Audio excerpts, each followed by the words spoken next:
I'm Kynan Pearson, the lead multiplayer level designer here at 343 Industries. And I'm Lori Zawada. I'm from Certain Affinity in Austin, Texas. We co-developed Forge with 343. All right, so now we're taking a look at Impact and some of the Forge options that you can do and a lot of the new features that Forge has.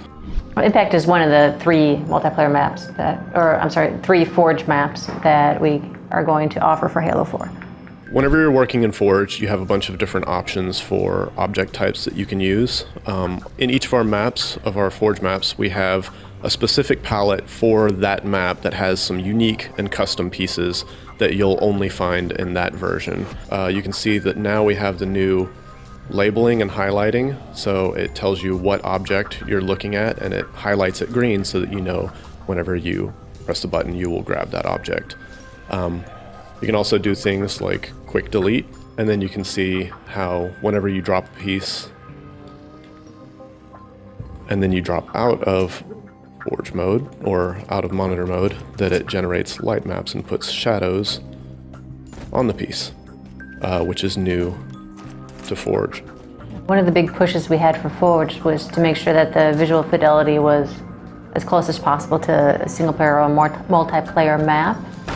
We want Forge artists to create beautiful maps, not only fun ones, but easily have things like the shadows. You basically accidentally create a pretty map without trying. All right, so another one of the unique things that you can do now is duplicate object. So if you have an object highlighted and you press down on the D-pad, you'll actually duplicate it. And then this allows you to kind of rapidly reuse pieces without having to go back into the menu and select them. In addition, we have magnets. And so magnets help you by allowing you to grab pieces and align them to other pieces. So if you look, you can see there's these little glowing dots on the end caps. Those are the magnet snap points that allow you to use a piece, duplicate it, and then just immediately snap it in location without having to go into the nudge tools. So this will allow, Power Forge users and just Forge users in general, easier ways of constructing their levels and basically putting together things with rapid iteration. Yeah, and magnets are actually on almost all of the Forge pieces. So we have example here is for these hallways, but they're on ramps, they're in entrances.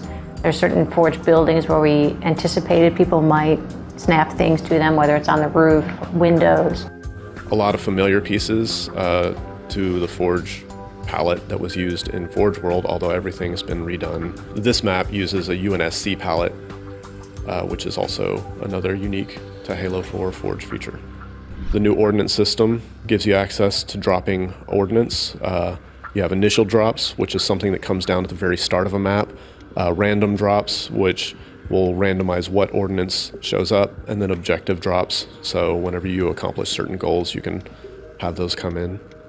Actually, in the Gadgets palette, if we open that up really quick, we have some new features. We still have the man cannons. We have something new called gravity zones, if you want to go over those. Yeah, so the gravity volumes, these allow you to change the kind of traits of what happens whenever you enter them.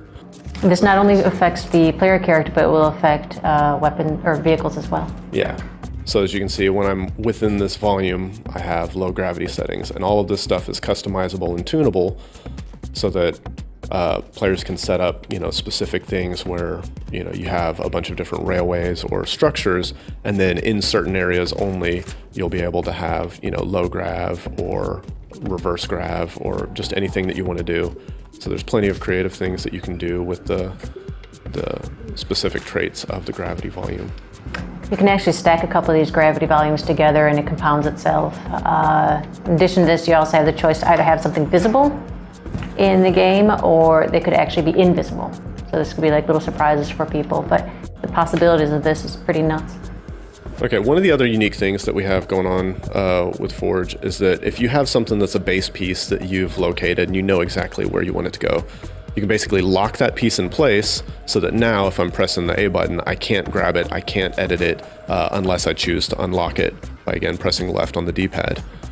The good thing for this is that you can kind of place your foundation pieces and build off of it, and you don't no longer have to worry about accidentally grabbing a piece and nudging it while you're doing your construction. This gets super, super useful when you're working with 300, 400, 500 forge pieces in a single scene, and you don't want to accidentally move something that you spent some time getting just right. In combination of this, there's also the delete features. Yep. So one of the other things that you can do is you can grab an object, or you can just go in and you can do delete by palette. So you can delete all of these specific objects, or you can delete by palette and choose objects within the menu that you want to make sure that you've deleted and you don't have them. But in addition, if you'd like to start over from scratch, you can just delete everything. And this will allow you to delete all of the objects in your scene and, again, start from scratch if you want to just clear it out and do your unique construction. And if you want to use this in combination with the lock feature, the delete all will not delete objects that are locked. And the hope here is with all these tools now, people will start iterating much quicker, come up with some excellent ideas that they normally would have been maybe a little too hesitant to try before. And then from there, just things no one's ever expected will probably come out of Forge. Yeah, so let's go ahead and take a look at one of the pre-built spaces that we have on the disc so that players can have something to start with. We're taking a look at Relay. This is one of the map variants, one of the Forge variants that we built using the custom Forge pieces on Impact.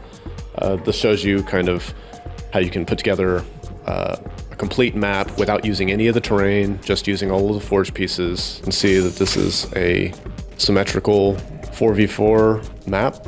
It's objective based, so all of the different objectives are all set up on here. And it gives you a bit of an understanding of how much you can do with Forge and using the unique UNSC palette, kind of how different this looks from the Forge World Halo Reach palette.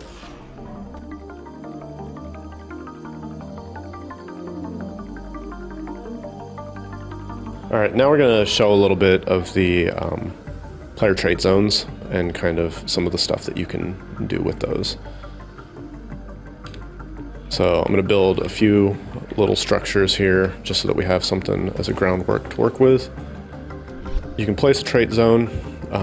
You can, scale it to whatever you want. And you can also, increase its height so that it fills whatever volume. Once you have it set up how you would like, then you can actually go into the trait zone properties. Your trait zone properties will give you a bunch of different options. So you can set shields and health.